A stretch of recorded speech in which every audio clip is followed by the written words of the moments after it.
തളി മഹാശിവരാത്രി മഹോത്സവം ഭക്തിയാദരപൂർവ്വം നടന്നു. ആഘോഷത്തിന്റെ ഭാഗമായി പ്രത്യേക പൂജകളും സാംസ്കാരിക പരിപാടികളും നടന്നു. മട്ടന്നൂർ ശങ്കരൻകുട്ടിമാരാരും സംഘവും ഒരുക്കിയ ട്രിപ്പിൾ തായമ്പക, മെഗാ തിരുവാതിര തുടങ്ങിയവ അവിസ്മരണീയമാക്കി.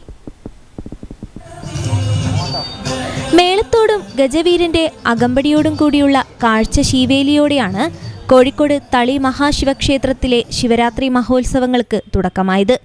108 ശിവാലയങ്ങളിൽ ഏറെ പ്രസിദ്ധിയാർജിച്ച കോഴിക്കോട് തളി മഹാശിവക്ഷേത്രത്തിലെ ശിവരാത്രി മഹോത്സവങ്ങൾ വൻ ഭക്തജന സാന്നിധ്യം കൊണ്ട് സമ്പന്നമായി. പാർവതീ സമേതനായ പരമശിവനാണ് തളി ക്ഷേത്രത്തിലെ പ്രധാന പ്രതിഷ്ഠ. അതുകൊണ്ട് മഹാശിവരാത്രിയാണ് ക്ഷേത്രത്തിലെ ഏറ്റവും വലിയ ഉത്സവവും. ശിവരാത്രിയിൽ മട്ടന്നൂർ ശങ്കരൻകുട്ടിമാരാർ, മട്ടന്നൂർ ശ്രീകാന്ത്, മട്ടന്നൂർ ശ്രീരാജ് തുടങ്ങിയവരുടെ ട്രിപ്പിൾ തായമ്പക ശിവരാത്രി ആഘോഷത്തെ അവിസ്മരണീയമാക്കി.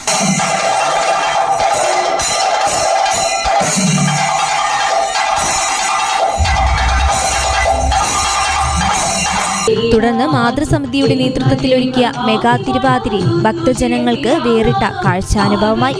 ശിവപാർവതി സ്തുതിയിൽ പരമ്പരാഗതമായ ഈണത്തിനൊപ്പം ചുവടുവെച്ചത് 85-ലധികം വനിതകളാണ്. പ്രായഭേദമന്യേയുള്ള മാതൃസമിതിയുടെ നേതൃത്വത്തിലൊരുക്കിയ മെഗാ തിരുവാതിര ഭക്തജനങ്ങൾക്കും വേറിട്ട കാഴ്ചാനുഭവമായി.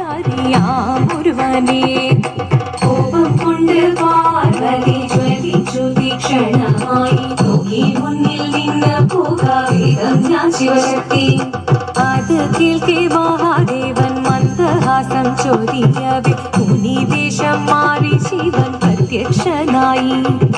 കണ്ണീരഞ്ഞു പാർവതിയും കഴലിനൊഴുകപ്പോൾ പകലിനു നമസ്കരിച്ചതിരമേ മോദിത്തിത്താരാനിത്തിരകരേരോ. ക്ഷേത്രം തന്ത്രി ചെന്നാസ് ശങ്കരൻ നമ്പൂതിരിപ്പാടിന്റെ മുഖ്യ കാർമ്മികത്വത്തിൽ പ്രദോഷപൂജ, ഇളനീർ അഭിഷേകം, ദീപാരാധന, ചുറ്റുവിളക്ക് തെളിയിക്കൽ, പഞ്ചദ്രവ്യാഭിഷേകം, വിളക്കെഴുന്നള്ളിപ്പ് എന്നീ ചടങ്ങുകളോടെ ഈ വർഷത്തെ ശിവരാത്രി മഹോത്സവത്തിന് പരിസമാപ്തി കുറിച്ചു. News bureau, Kozhikode.